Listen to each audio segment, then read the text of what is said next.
They're hairy. They're scary. They're crazed freaks in fur who want to eat your baby. They're actually very nice people. When you think of furries, what comes to mind? Is it the episode of CSI where a man in a raccoon suit is found dead after a night of filthy group sex in costume? Do you think of the clip from American Dad, where we get a glimpse into a furry convention and see a squirrel character getting grinded on by a person in a car costume? Or do you think of the loving, passionate, and generous community of people just like you and me? As long as the furry community has existed, it has been a major target for hate and violence. This hatred is not limited to internet trolls or school-ground bullies, but has become a media phenomenon.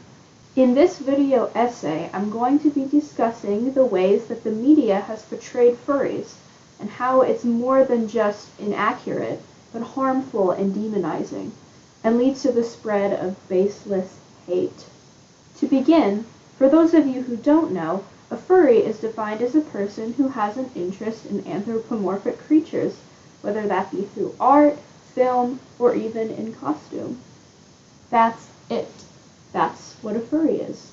There's nothing evil, or strange, or sexual in that definition. It would be equivalent to someone who has an interest in sports, or cars, or cartoons. Now that you know what a furry is, let's take a look at some examples of media that portray furries in a negative light.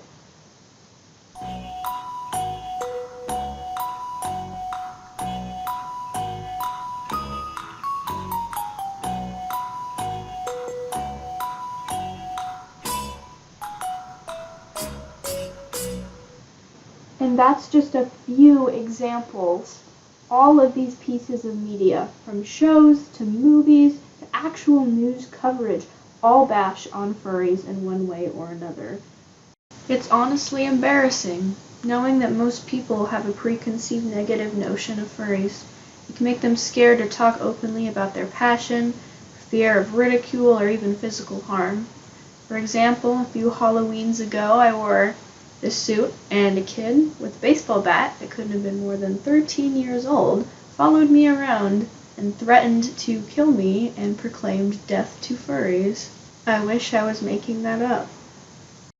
According to a poll that I took on the population of furries that follow me on Instagram, 97% of the 61 furries who chose to participate agreed that they felt a negative impact from the media portrayal, and that it was harmful to the community.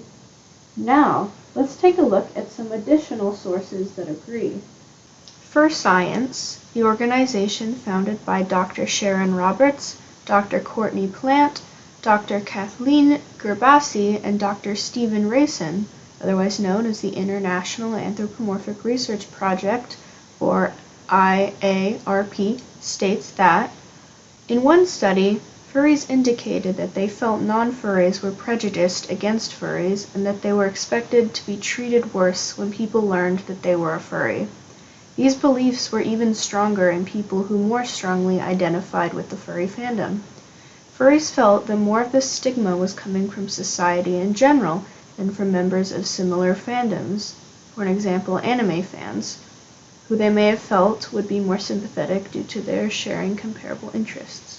In another study, furries were found to expect greater backlash and disapproval from others if it were discovered that they were a furry.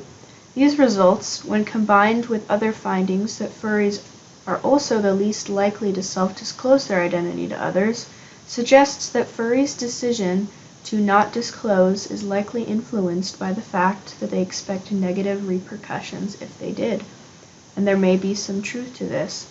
Other studies have suggested that among the different fan groups studied, furries and bronies were consistently the most negatively rated, suggesting that others, even those in comparable fan groups, for example anime fans, hold a generally unfavorable impression of furries. Further research into the nature of this stigmatization, its effects, and its origins are planned as topics for further studies.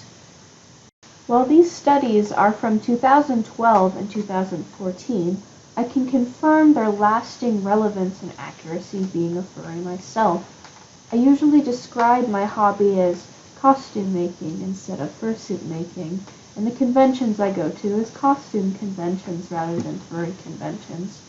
I fancy myself to be a very confident person, but knowing the potential to be ridiculed more than I already am makes me hesitant to be open about this part of my life. I get enough "kill yourself," "your parents should have aborted you," and "I'm going to hunt you for sport" comments as it is. Now, before we wrap up today, here's one more noteworthy statistic from CNN on furries and the harm and hate they receive, specifically around bullying.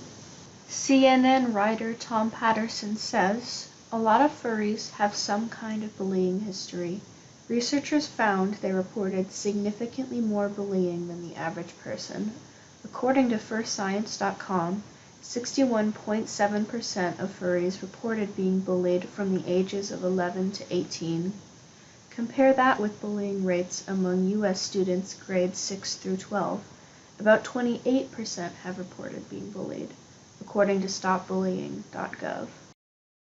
Maybe if we stopped and thought about what we put into the media, what we share with the world about certain groups of people, we could speak with kindness and truthfulness about furries instead of slander and dehumanize them, we in the community and everyone else in the world would live a better, more open-minded, and less hateful life.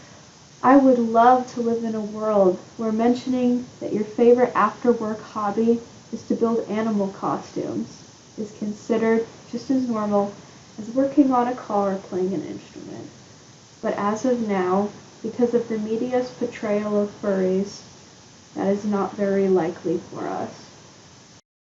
Thank you very much for watching this video essay from my Mass Media and Society class. It took a whole lot of planning and editing to put together.